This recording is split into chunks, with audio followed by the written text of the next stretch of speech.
Hi, everyone. Happy Friday. It is time for us to go live for another session of our Heat Press for Profit podcast. So, you guys know the drill. Comment your name, where you're tuning in from, and of course, your business. Say hello. That way, we can go ahead and say hello back. So, today's conversation is definitely going to be a new one, but one I'm definitely excited for as it gives our viewers a different kind of look into different types of businesses and then really creating this personalized experience for viewers or shoppers and anybody that's looking for a gift. So I'm really excited to introduce Matt Hinterlang. He is the product manager with InkPixi, and we are going to really just dive into uh, the reason why InkPixi is the way that it is, as well as things that are important to them when it comes to really making sure that they have the correct product offering, they're targeting the right audience, and then of course the overarching experience online. That's super, super important as we are looking at trends and purchasing habits from consumers. And while retail is still alive, brick and mortar, online is massive and it's only continuing to increase. So the conversation is all about e-commerce and creating that experience. So Matt, thank you so much for taking time out of your Friday to join me. I know you guys are prepping for Q4. So tell everybody just a little bit about your role and InkPixi as a whole. Well, Kelly, thanks for having me. I'm excited. Every conversation we have, I seem to learn something new. So I'm excited to see what today brings. My name is Matt Hinterlang. I am the product manager here at InkPixi. What that means is any new designs or new concepts or new product piece types that we introduced get funneled through me. I'm actually kind of like the spearhead of the company. I'm out there looking for new ideas, new products, things like that. InkPixi has been around since probably as it is now, since probably like 2008. And we are an e-commerce website that specializes in personalized gifts. We started with doing just t-shirts and then added embroidery. And now we are into engraved glass and wood and UV printed piece types, and we're really starting to grow our offerings. So when it comes to, kind of understanding all of the product offerings, especially with heat printing, right? Because there's just so much what you can do with decoration as a whole. When we talk about creating personalized gifts, what is something that is really important to InkPixi to really make sure, like when you go through a checklist of products that you want to have, is there a step-by-step kind of checklist to make sure that this one specific product or market checks everything? How are you deciding what to provide for consumers when they come to the website? I think the most important thing that we need to be aware of is to be empathetic to our customers. We have to understand exactly who they are, what they respond to. And once you understand that and learn that, designing for them and understanding what sorts of piece types they're going to prefer, that kind of takes care of itself. So it really is getting into the headspace of our customers and learning how to speak their language. So is there something that you do in terms of studies? Do you guys pay attention to trends? Because with InkPixi, if people are coming on and creating these individualized gifts, there's so much that you can do. And like you said, you've got laser engraving. I know you guys have you're doing the faux patches, faux leather patches. You do DTG in-house. So with everything that goes along like that, is the overarching goal to really have something for everyone, or is there a specific kind of overarching market that you look to plan for? Um, I think primarily, as a gift company, we want to offer a wide array of products that fill certain gaps in the gift industry. But when you look a little bit more focused, you want to make sure that a design has the appropriate piece types that make sense. Like for instance, we do a lot of like alcohol related designs, and we oddly enough we have like baby bodysuits that that have it now. Suits, like Yeah, onesies? yeah, like little onesies, and so I mean, it's important for us to just make sure, like for instance, maybe a better example would be our hunting category. We have a lot of like like camouflage Sure. garments. So I guess it really just depends on who we're trying to reach. Um, so yeah, it's tricky to kind of figure out like what to offer, but you can only offer so much, and so So at the end of the day, the goal of InkPixi is to really make sure that there is a personalized experience. You want to make sure that you can help people choose the right gift. And when you are creating your website and kind of creating that process, and I know you don't create the website, but as a whole from the company, from the product management side and deciding what is coming onto the website along with the user experience on the back end, and then really just kind of creating this sense of I've made this product specifically for this person, even though it could be a template, there could be somebody else creating that exact same product and, changing the wording.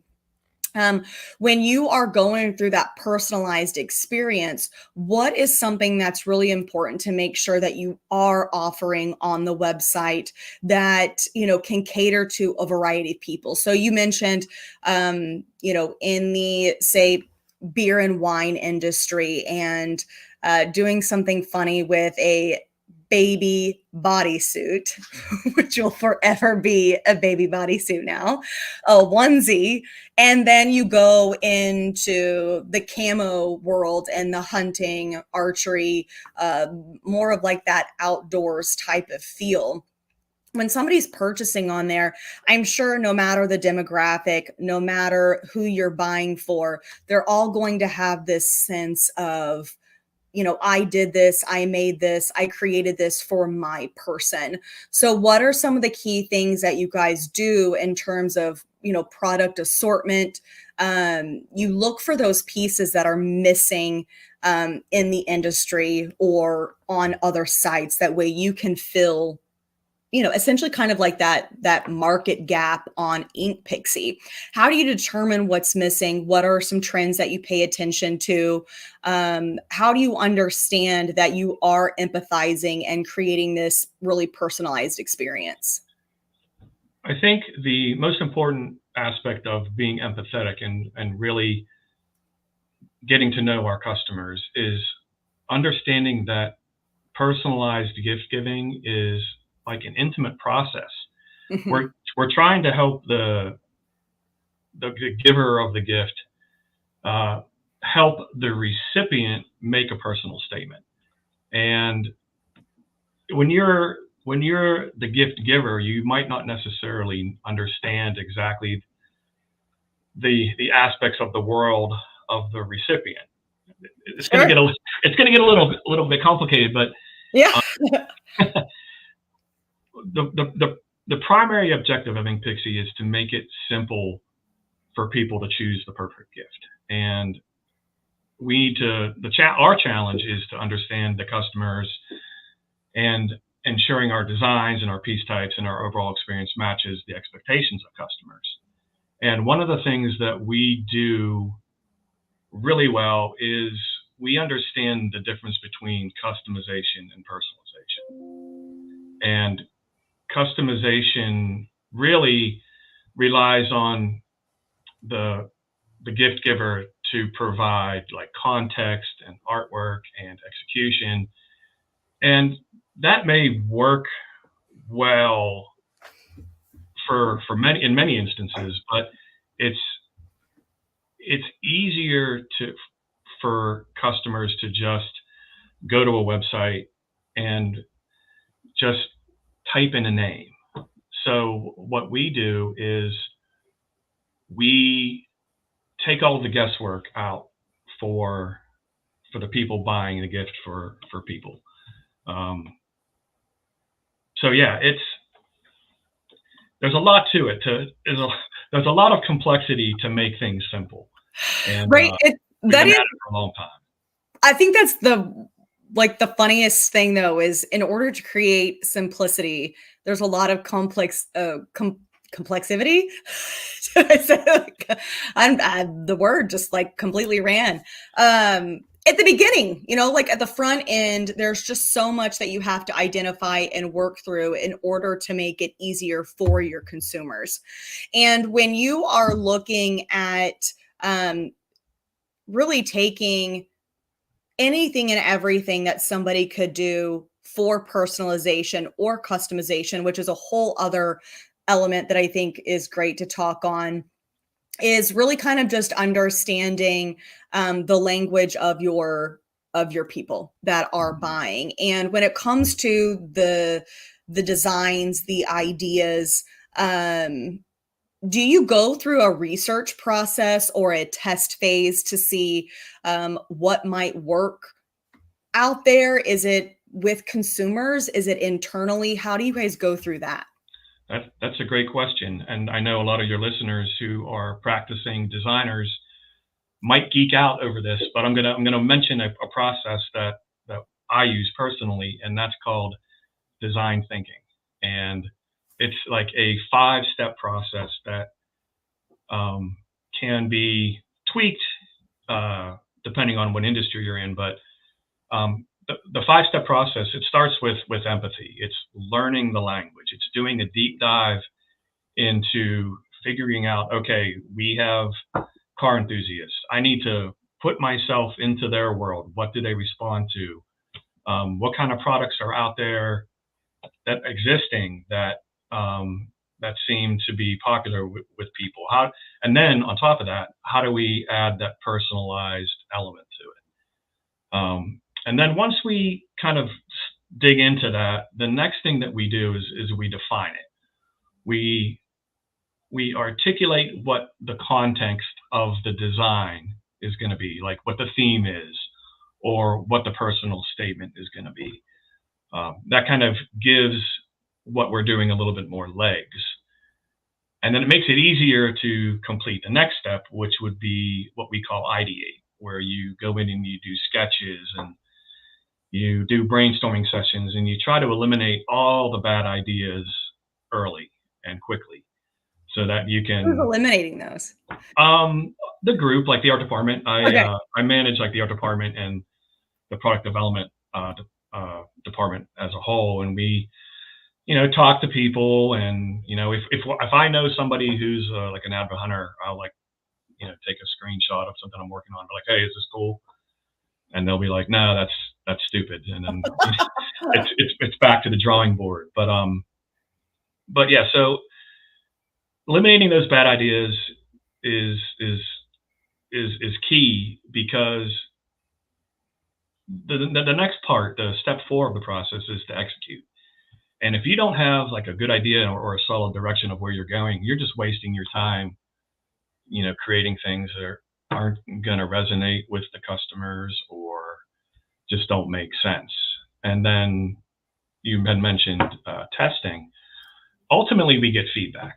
And so once we have something that we think we like and that makes sense, and we think we can proceed with, ultimately we need to put it in front of people who would be the target market for that particular design or piece type or combination of both. And we take their feedback, and if they say great and everything looks cool, this is funny, this is clever, this this really speaks to me, then we proceed, and then we can work on getting it released and up onto the website.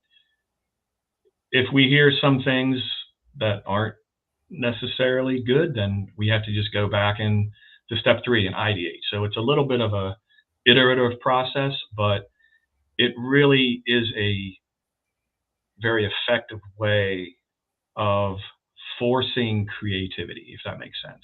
I Sure. know creativity, I mean, it's great when, it comes out of thin air and you can catch it in the lightning in the bottle, but that's just so rare. Yeah. You really have to put a lot of work in to as a company to put yourself in a position to even get lucky. Sometimes Right. we just don't know what's going to be popular, and you think you have all the I's dotted and T's crossed, and you put something up, and it's like, eh. And then there's things that you have no expectation for, and it blows up. They And fly. Well, yeah, so yeah.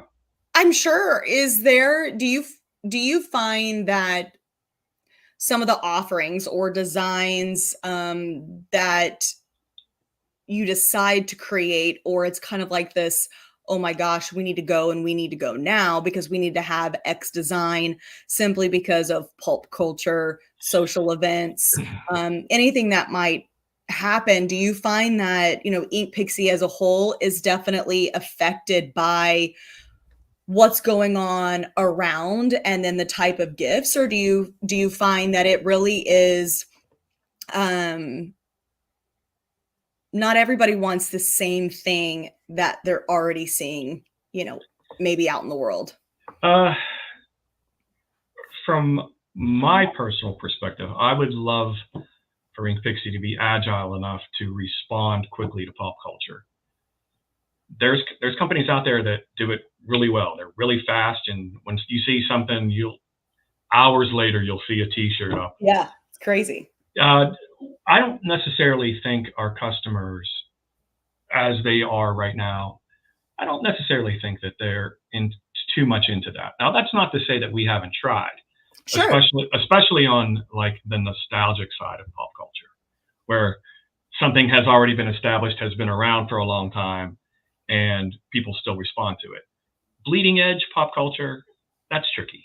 That's especially for a company like us.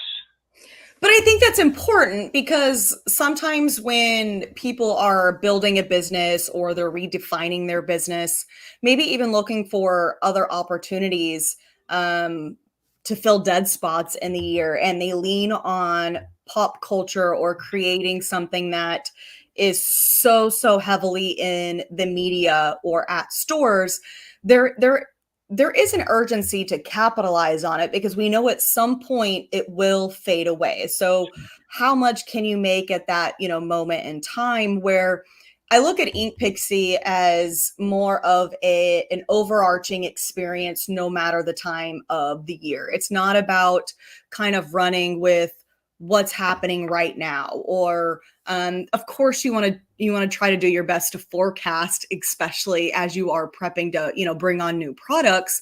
But Mm-hmm. at the end of the day, your business is not built to just basically hit this emergency button and pop out designs that we'll just give a good example of the Taylor Swift in my blank era, Sure. right? Like those started to be everywhere, tons of sayings from things that went viral on social media.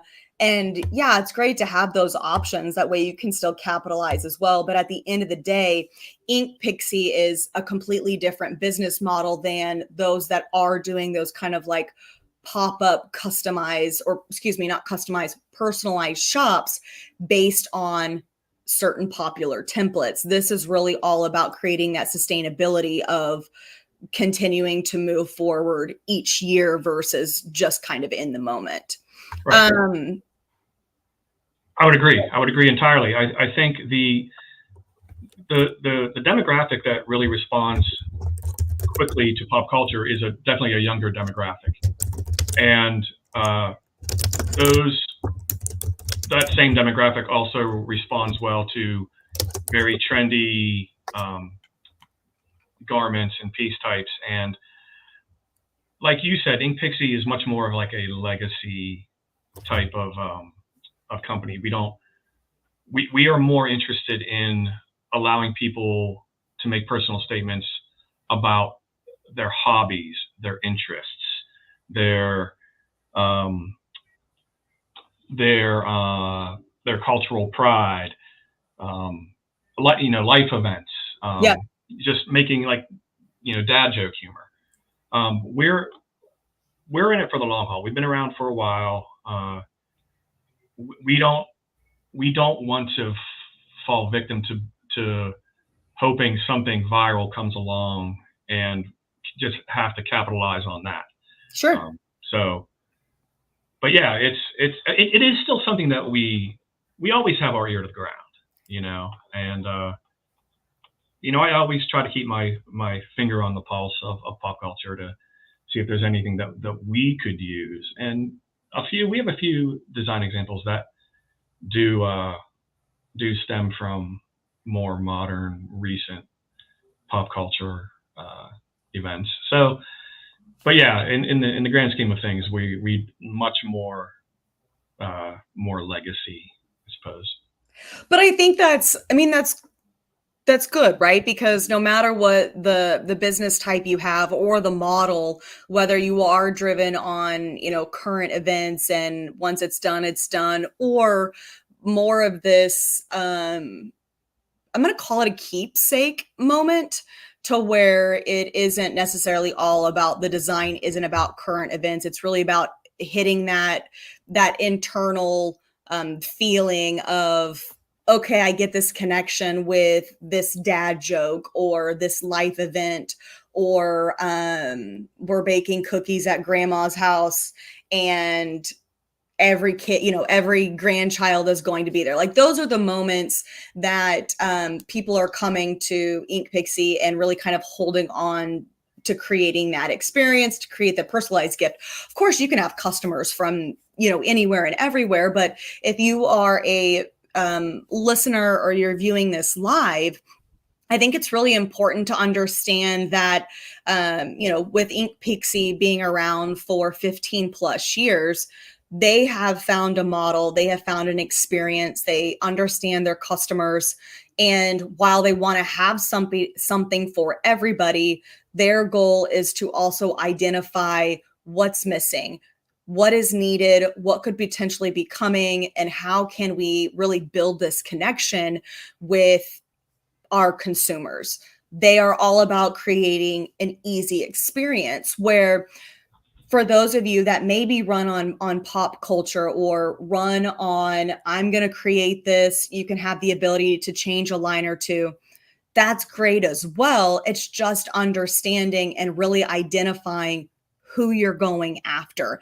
And I think that's one of the easiest ways that business owners can get kind of jumbled in the mess of struggling to identify and stay in that area. It doesn't mean you have to stay in that one specific lane, but it's really kind of just, okay, this is what we know. We need to stick to it. And just like anything in life or business or events, there's always time for a pivot and an adjustment. And I think that's where just being able to identify, like, hey, can we get this up and going because we really need to take control of X? That gives you that pivot moment without completely adjusting who InkPixi is as a whole. Let's talk a little bit about the positive experience for a consumer to come to the website and really just creating that easy ordering perspective. Because if there's anybody else out there like me, if a process is too many steps or it is too complicated to see what I need to see, I'm out. I am done in 2 seconds. I somewhat blame the age of these things right here, cell phones and everything at our fingertips, as well as the attention span that I have. But at the end of the day, I like precision. I want to get in there. I want to get it done, and I want to move on to the next thing. So what are things that are important to you guys when you are creating this entire process? I think it really starts with our designs. We have currently, right now, we have almost, I want to say 900. No, I'm sorry, over 800 designs ranging from interests like food and drink and pop culture, a little bit of pop culture, sports, cultural pride, hunting, very wide array of interests. And one of the things that we focus on is making it easier for somebody who say has like an Uncle John who's into cars. So like, oh, I want to get a personalized gift for Uncle John. Go to the InkPixi website. You can see that, okay, interests, automobiles. And then when they click on that, there's going to be, I don't even know, 30 different types of automobile designs. You like the look of one, or you see something that might resonate with Uncle John. You click on it, you type in his name. One of the features that InkPixi has on our website is we have a real-time proofing mechanism that where as you type in, you can actually see the name as it will appear in production, which is quite the novelty, and it's pretty cool, and it gives people a lot of confidence to know, okay, what is my personalization going to look like? Oh, there it is right there.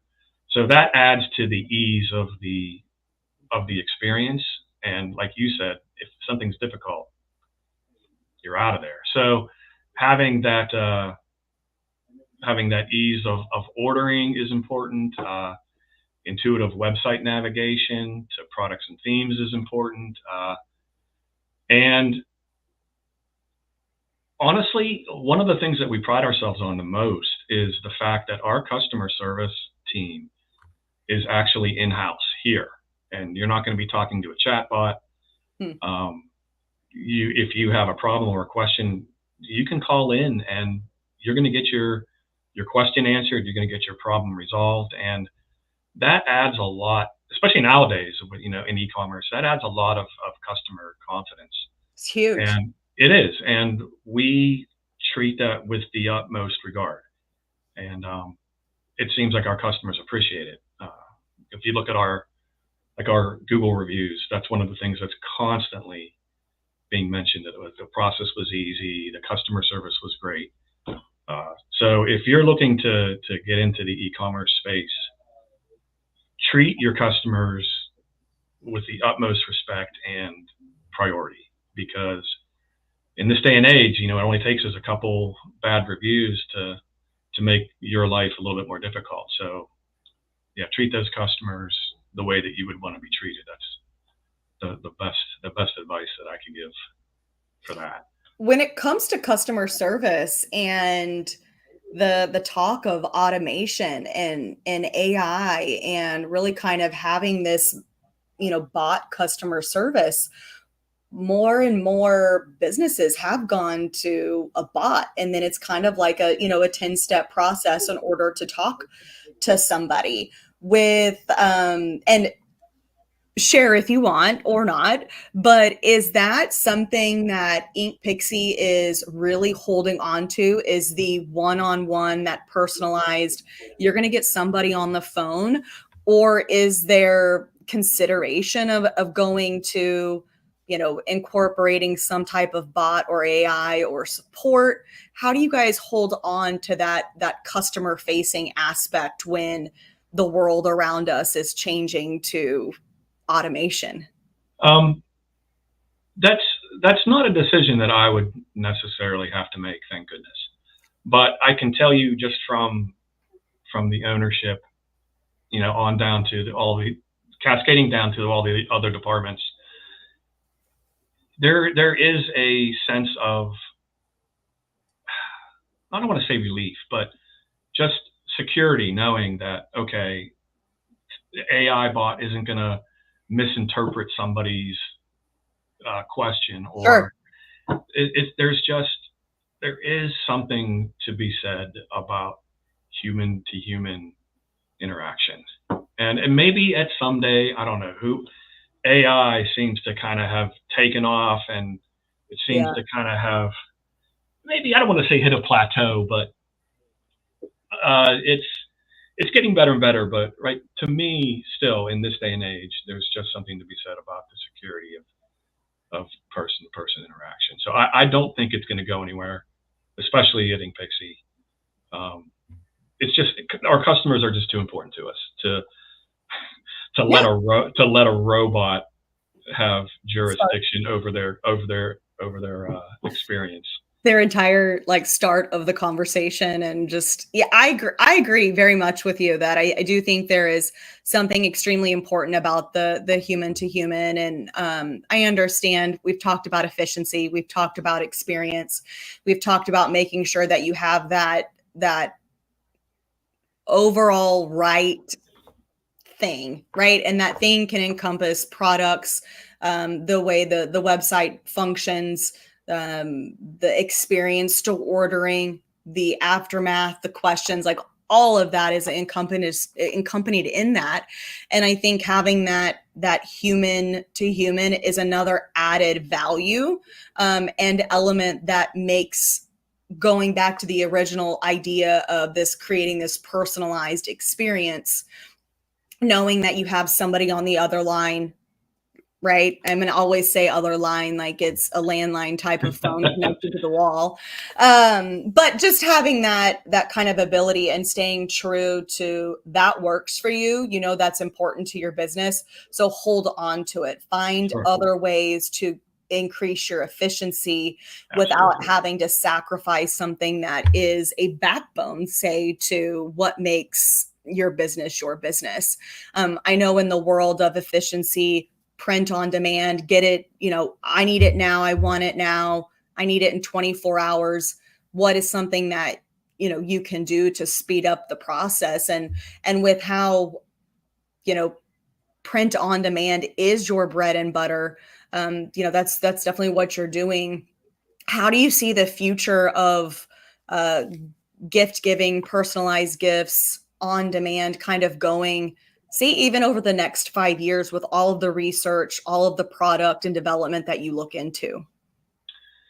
I think you touched on efficiencies in our current process, and that's important to us because as the print on demand sphere becomes bigger, it's more important for us to be able to, as a company, I think InkPixi as a company, to be able to compete with maybe smaller companies who don't require the margins that a company like us that require. People who can use Fulfill Engine, and it's important for us to remain efficient to be able to compete with that. And it's something that we're always not worried about, but always keeping an eye on. But yeah, did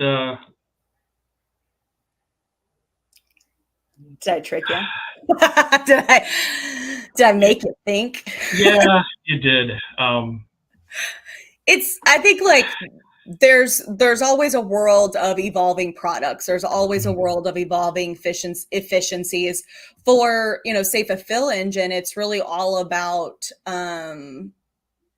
what you need Fulfill Engine to be able to do for your printing business, where InkPixi is all about being able to fulfill what the customer needs, not what the business owner needs to be more efficient. I don't want to say reduce labor, because I'm all about making sure people have areas and places to work, but just the idea of getting it done quickly, especially when you're at your max. And I think one of the things, if people were to look like, okay, if I want to use Fulfill Engine for something like this, it's a little different because you're going to have to upload the designs. There's not always a personalization capability where your interface is to really go in and change so much to it, right? And then they can order the ones. There is print on demand almost everywhere now. It just really depends on what type of print on demand world that you're looking to get into. If you guys are looking at products what's something that's important from a technology standpoint, maybe a gift that you're bringing onto the website. What are elements that you're looking at from a resale factor and customization or personalization standpoint? Because we both know that anytime you add personalization or customization to anything, the price is always going to increase. So when somebody's wanting to order it as a gift, and maybe it's full color capability, maybe it is making sure, do retail brands fit on our site? Are there any little elements that you go through of, we really need to make sure that we have good, better, best, or this is how we do it and this is what we're offering? I think it always starts with a wish list. Like, this would be awesome to have, this would be great to have, this is probably going to most likely be what we offer. But it doesn't mean we can't, reach up into the upper levels. But it always starts with decorating limitations. Like, what machines do we have in house that we can use to decorate, these different types of piece types? Because we keep everything in house. It limits us a little bit, so we try to find creative ways to be able to decorate multiple different piece types using the same type of decoration technology, whether it's, UV printing or direct to film, direct to garment, engraving. We just kind of figure out, okay, how can we double up or triple up? So it really, for us, it really starts with that. But for other people who are like maybe thinking about getting into it, I mean, like Fulfill Engine, you guys have a wide variety of ways that you can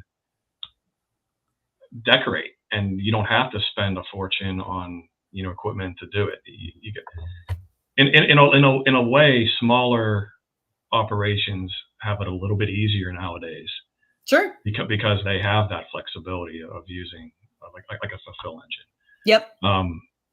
So yeah, it's but for us, we always try to find those market gaps for piece types, and okay, we like that. Now, how do we decorate it? And we just have to get creative sometimes. When it comes to the overall research, I know we talked a little bit about this. If somebody is kind of wanting to get into more of the gift giving, I'm going to say next level Etsy. So, right? Like, I mean, more of the mass produce. I really want to be a site or a place where people can come and purchase gifts for others. When it comes to the research, where would you say people need to start besides just kind of understanding their market? Because I would like to think that if somebody was wanting to get into the gift experience type of the world, there would already be an idea on who they want to go after. So what would you like rabbits to chase? What do you say? Like, are you saying, like, are there rabbits, like gift companies out there who are like the rabbits that these people should chase? Not not necessarily. I mean, I would say create something that nobody else has done. But in terms of just the research, I tell a lot of people in garment decoration, like, go into retail, go into your sports stores, pay attention to what is East Coast and West Coast, because no matter what coast you're on, even if you're in the middle, it's eventually going to kind of adjust a little bit or come in, right? So by paying attention to what's around us, not next to us, it gives us a better idea on forecasting on what can come. So for somebody in gift giving, I may love a particular thing, but it may not be the other person. So how would you decide, if you want to offer a candle, if you want to offer a notebook, do you recommend doing like a good, better, best same week for tees? Or do you think really just like, this is what we know works, this is what we know is good, this is what I'm going to run with? I think it's probably the latter. Part of that experience of making gift giving easy is customers kind of like to know that we did all the legwork. We know that this particular t-shirt is top tier. We did our research and know that this design is going to resonate with a certain niche. Sure. Our artwork is going to be executed at a world-class level. Taking the guesswork away from the buyers is huge. And I definitely think it's the latter that you described, is just trust us. You know, we've been doing this a long time. We know what works. We're not in the business of steering you wrong. So yeah, I definitely think it's that one. So I love that, because I'm all about like owning your expert level when it comes to whatever market. If you know that this is going to be great, then you have to also have the buy-in to yourself. You have to know that what you're choosing is the right thing, right? The right decoration method, the right, the coloring. So for anybody that is kind of in that research stage or trying to evaluate where they go next, I think it's great that you start to take ownership of the pieces that you are picking out, how you're going to decorate them. You have to have that confidence up front, and you have to showcase that online in your e-commerce site, because that's your brick and mortar, that's your storefront, that's your retail space. Those are your front windows. So just keep that as a mind to those that are looking at either improving their website, creating something different, is putting that confidence at the front, not necessarily in the back of when people are deciding to fill out the questionnaire because they have questions. Sure. Okay, so to wrap up, we did have a question, and I had asked the question back. I didn't see anything, but John did say, do you have these videos on your YouTube channel? So John, I don't know if you were referring to the live podcasts, or if you were asking if Matt has a channel in terms of just kind of the research and how they go through everything with InkPixi. But I didn't see a response, so I haven't been able to fully answer the question for our end. Yes, you can go back and watch any of the live replays on Facebook, YouTube, LinkedIn, and then, of course, we are live on Instagram right now, and you should be able to check that video out after. And then next week, this podcast will actually be published on any platform where you can stream podcasts and listen to it that way. So I hope that answers the question, John. And Matt, do you have your own YouTube channel that I don't know about? I do not. I think the best way to kind of understand what you and I had talked about today is really to just go to the InkPixi website, and that's inkpixi.com. That's really the best way to kind of understand some of the talking points that you and I discussed today. Is just go on the website, play around with it. You know, if there's just see how we organize things, what our artwork looks like, how we incorporate personalization into the artwork.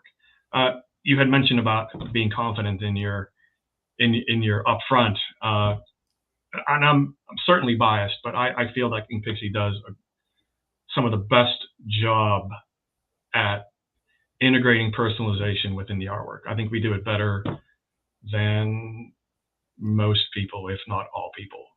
It looks like when you look at some of our stuff, it looks like it was like your name was the original intention, and that's what we're going for across the board. It looks like if your last name is Smith, like Smith this was designed with Smith in mind, or if it was a long name like Anderson.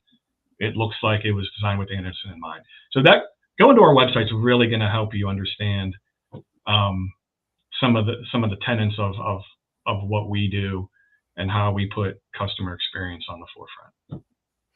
So with everything that we've kind of gone over, and I know that there's so many nuances to just everything in the product development side and what goes when and where and how and the research into it. For somebody that is maybe trying to take more time into product development or really kind of plan for 2025, because if you're not planning now and that's not already on the books, then you're behind. So if we're talking 2025, what is something that you would recommend to any business owner, small, large, new, been around for 30 years, to kind of just think about when it comes to research? That's a good question. 2025, honestly, it really boils down to understanding who it is you're trying to reach. We talked about empathy. I can't stress it enough how important it is to learn the language of the people you're trying to reach. If you're a company that doesn't have a target market, whether it's a certain age demographic, or if you're like a local print shop looking to understand the people in your area, you've gotta be on the same page as them. And to me, that's the most important thing. Is the customers are everything. And if you can't get on their level and understand what they're looking for, then you've got your work cut out for you, and you're going to have a long road ahead of you. So the first thing in research is just understand your customer. First thing. Understand. Ask the questions. Dive deep. Mm-hmm. Get out in front of them. Just talk to them. In this day and age, I know it's a weird concept, but go talk to them. Give them a phone call. If your people are using words and you need to use those words too, then use those words. Right. Yeah. All I can think of is my 10-year-old daughter saying Sigma, and I'm like, no, I don't know. Yeah, so I don't envy you in that regard. Yeah, and don't text using emojis. You're not going to learn anything back whenever they text you a thumbs up. Good times. It cracks me up. But I mean, that's just a good example, right? Like, it's, if you're wanting to reach a certain demographic, then you have to understand them. And I think that's so important. It's not just it's not about adapting to your customer base. It's about understanding. And like you said, I think a lot of that comes with one, experience, and two, research. Guys, we're going to wrap up today. Thank you all so much for tuning in. Matt has dropped a lot of awesome nuggets. And I think one of the biggest things that I really kind of held on to was the idea of personalization and customization, and understanding really kind of the difference of the two, offering personalization and then being able to have somebody come in and completely customize something. Really, both gives a completely different experience on each end. Jason said, great conversation and talking points. Thank you, Jason, for tuning in live. Matt, I really, really appreciate your time. I know we could go and talk for hours just about research, understanding our customers, where the next 6 months is going to be, because I'm sure in your line of work, you're not prepping for 2 months, you're prepping for 6 months down the road, and really what's coming next. So if you guys have any questions for Matt or myself, feel free to pop them down in the comments. We should still be able to see comments once we end our live. And then, of course, if you are not part of the Heat Press for Profit Yeah, Heat Press for Profit Facebook group. There we go. Go ahead and join there on Facebook. And of course, we can continue the conversation there. And then same thing for social media. If you need to get in touch with Matt, ask the questions, and then we can definitely pass them on to him. So again, Matt, thank you so much, and happy Friday, and everyone have a great weekend. Bye, guys.